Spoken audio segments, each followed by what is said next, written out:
Bom, alunos, domingo que vem será dia de ENAD.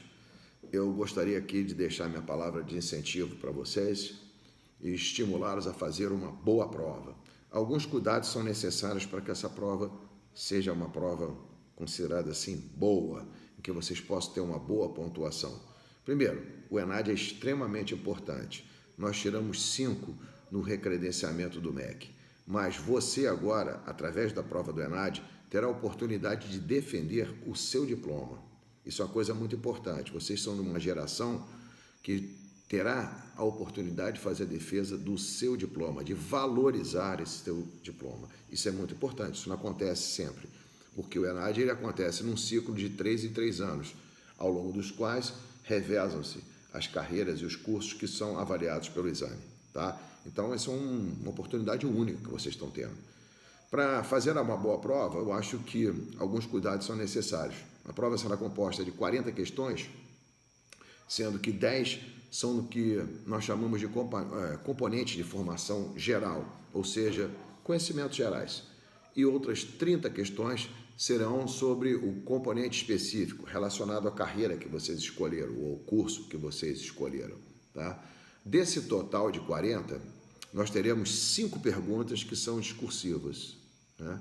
E minha preocupação está em relação a essas discursivas. Pelo que eu pude vivenciar ao longo do semestre, na minha turma de tópicos especiais e pela correção das provas ao longo dos últimos anos, eu tenho uma preocupação maior em relação às discursivas. Para isso, é importante que vocês se atentem para alguns detalhes extremamente importantes, tá certo? Então eu coloquei aqui algumas dicas que são vitais para vocês fazerem uma boa prova discursiva. Primeiro, estruture o seu texto em 3 partes e responda ao que lhe foi perguntado. Nada mais, nada menos do que isso. Não procure embromar o professor que vai corrigir a sua prova. Então, estruture esse texto. Você tem a oportunidade de fazer um rascunho, já que vocês receberão um caderno de perguntas e uma folha de respostas.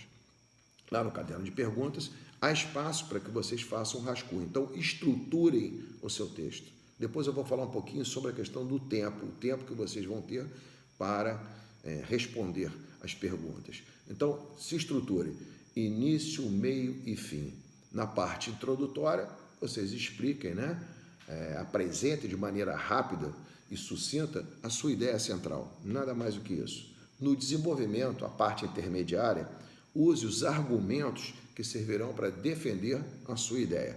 E por último, na conclusão, faça o fechamento resumindo a ideia central, os principais pontos, nada mais do que isso. Agora, atente-se, responda ao que lhe foi perguntado, tá? Isso é muito importante.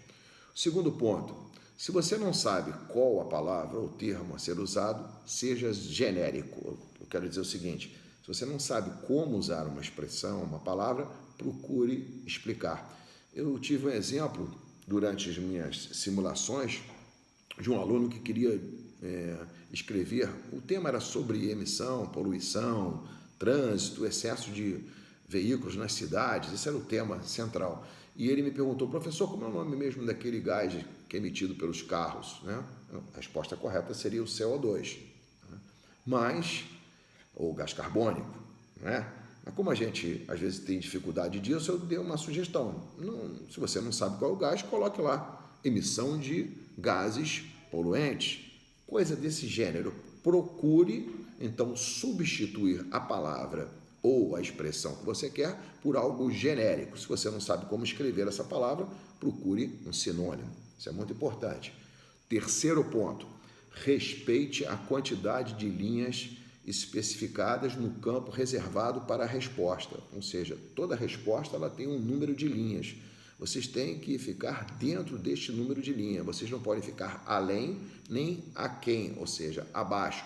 Procurem equilibrar, estruturar aquele seu texto com início, meio e fim, ou seja, introdução, desenvolvimento e resumo ou encerramento, dentro do espaço especificado. Não pode ficar acima disso, tá certo? Isso é muito importante. Isso é obrigatório, você não pode ultrapassar. Está lá no edital do Enem, que você não pode ultrapassar o limite de linhas, correto? Outro ponto, atenção máxima, esse é o principal, atenção máxima com a acentuação e com a ortografia. Eu notei e tenho notado que vários alunos, não são poucos, resolveram abolir a acentuação. Isso não pode, isso é uma regra gramatical. E principalmente no caso das proparoxítonas. Então, em vez de escreverem crítico, eles acabam escrevendo critico, porque crítico tem um acento. Você não pode omitir o acento. E vem aquela velha desculpa, é por causa do celular, que a gente escreve no celular. Isso, na hora do exame, tem que ser esquecido. Escrever é igual usar uma roupa. Você tem que usar uma roupa adequada ao ambiente que você vai, né, visitar ou transitar. Então você não pode ir de biquíni ou de sunga para um casamento, correto? Você tem que ir com um traje social. O mesmo acontece com o texto. Você não pode escrever numa prova, que é algo oficial, usando um vernáculo, né, expressões que não são apropriadas para uma prova, nem tampouco omitir acentuação ou passar por cima das regras gramaticais. Você está num ambiente formal, acadêmico, e, portanto, você tem que respeitar, necessariamente respeitar a ortografia e a gramática. Não dá para fugir disso, tá certo? Lembra-se desse exemplo que eu dou, dessa analogia, que o texto é igual à roupa. Você tem que estar adequado ao ambiente. Não existe outra maneira. Então, muita atenção com essa parte, tá certo? Não sabe como escrever uma palavra? Procure um sinônimo, não complique. Não complique, por favor.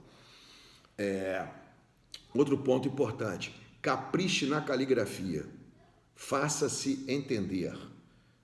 Aquele garranchudo, ou seja, pessoas que têm uma caligrafia horrível, que é meu caso, né, elas têm que ter muito cuidado quando forem responder perguntas discursivas, porque tem que se colocar na posição do professor que vai corrigir.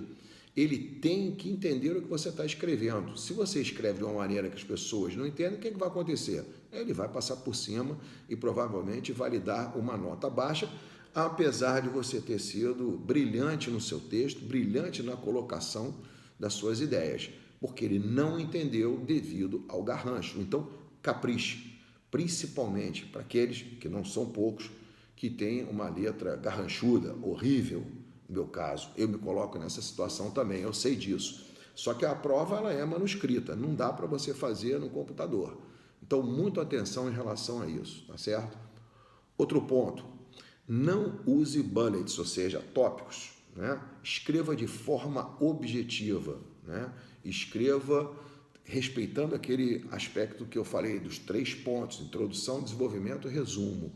Não use bullets, você pode até usar 2 pontos e depois especificar em tópicos ali ao longo do texto, mas não comece respondendo em tópicos, tá certo?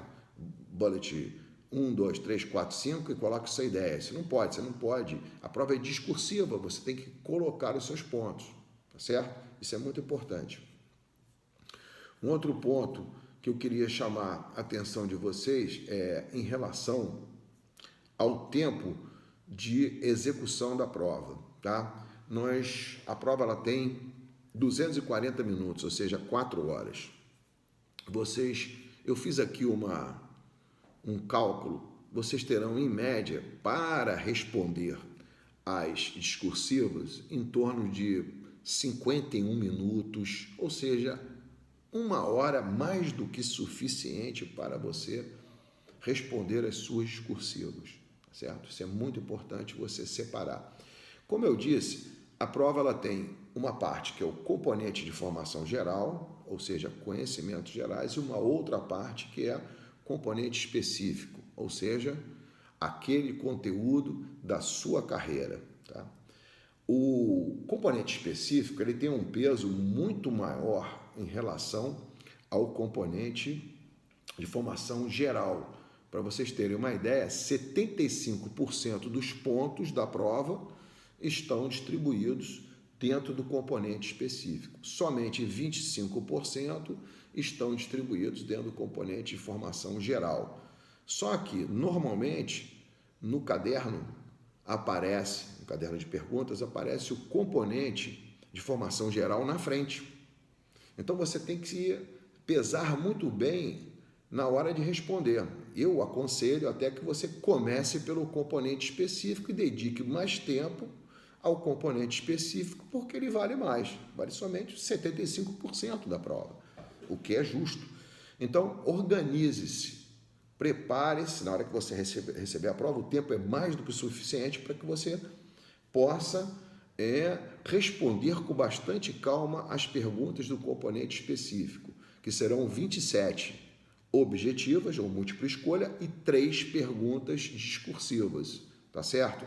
No componente de formação geral, você terá 10 perguntas, 8 serão de múltipla escolha ou objetivas e 2 discursivas, tá certo? Isso é importante você se organizar em relação ao tempo. Então, foque no componente específico na hora de responder.